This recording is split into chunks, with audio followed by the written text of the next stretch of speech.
আসসালামু আলাইকুম, কেমন আছেন আপনারা সবাই? এই যে পবিত্র মাহে রমজান দেখতে দেখতে চলে যাচ্ছে। তো আজকে রোজার মধ্যে একটু ভিন্ন টাইপের খাবার খেতে ইচ্ছে করলো, তাই হলো খুদের ভাত রান্না করলাম। আর জানেনই তো, এই মাহে রমজান মাসে আমি ব্লগ খুবই কম দেই, কারণ হলো সময় পাই না ব্লগ দিতে।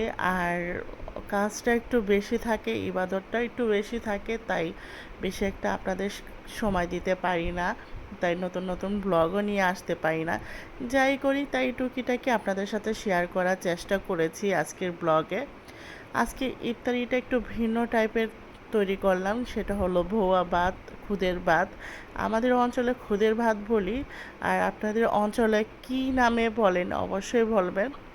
তো এই যে হলো এখন হরেক রকমের ভর্তা বানাবো, আর খুদের ভাত হলে আমার যদি হরেক রকমের ভর্তা না হয় তাহলে কিন্তু ভালো লাগে না, তাই নিজে কষ্ট করে হলো একটু ভর্তা বানানোর চেষ্টা করি। আর আমি কিন্তু ভর্তা বানাতে খুবই পছন্দ করি, এই জন্য নিচে নিচে পাটা বিছিয়ে বসে পড়লাম। আর পাটার মধ্যে ভর্তা বানিয়ে খেতে কিন্তু অনেকটা মজা। অনেকে দেখি একটু অলসতার কারণে ব্লেন্ডারে ভর্তা বানায়, কিন্তু আমার কাছে ব্লেন্ডারে একদমই মোটেও ভালো লাগে না। এই জন্য একটু কষ্ট হলো পাটাতে একটু ডলা পিষা করে ভর্তা বানাবো। এই যে এখন শুটকি ভর্তা, চেপা শুটকি ভর্তা আর হলো মরিচটা বাটতে আমার খুবই কষ্ট হয়, তাই একটু ব্লেন্ডারে মরিচটাকে একটু গুঁড়া করে নেই, তারপর হলো দুই একটা বাটা দিলে কিন্তু মরিচটা একদম মিহিন হয়ে যাবে। এই যে আমি কিন্তু বেশি ভর্তা মিহিন পছন্দ করি না, একটু মানে দানা দানা থাকলে, পেঁয়াজগুলো একটু আস্তে আস্তে থাকলে আমার কাছে ভর্তা ভালো লাগে। আর আমার ভর্তাটা খুবই পছন্দ করে আমার পরিবারের মানুষ, আর সবাই কিন্তু পছন্দ করে। এখন যেহেতু আপনাদের ভাইয়া নাই, ভাইয়া থাকলে তো ভাইয়ার বন্ধু বান্ধব সবাই কিন্তু আমার বাসায় ইফতারি করতে আসতো।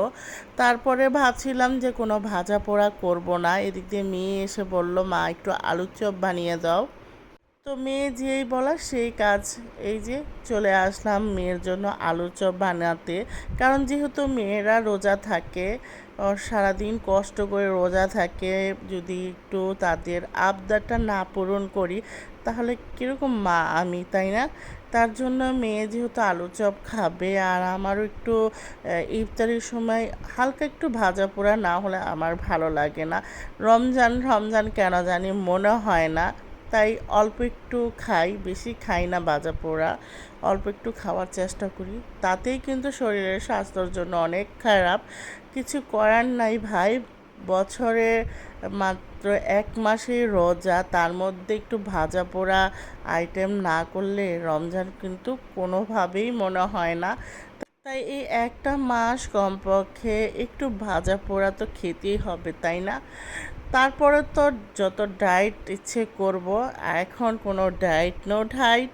তাই এই যে আমার ছেলেও এদিক দিয়ে হলো কিছু কাবাব বানিয়ে ফেলেছে, সেগুলো পুড়ে ফেলেছে, দেখতেই পাচ্ছেন। ছেলেটা কিন্তু আমাকে প্রচণ্ড পরিমাণে হেল্প করে, আমি কিন্তু আগের ব্লগও বলেছি। আর এই যে দেখেন কত রকমের ভর্তা, বাসায় কিন্তু আমরা একা খাবো না। এই যে দেখেন একটা প্লেটে সাজিয়ে দিচ্ছি, এটা হলো নিচে আমার যে গার্ড থাকে সেই গার্ড আর ড্রাইভারের জন্য।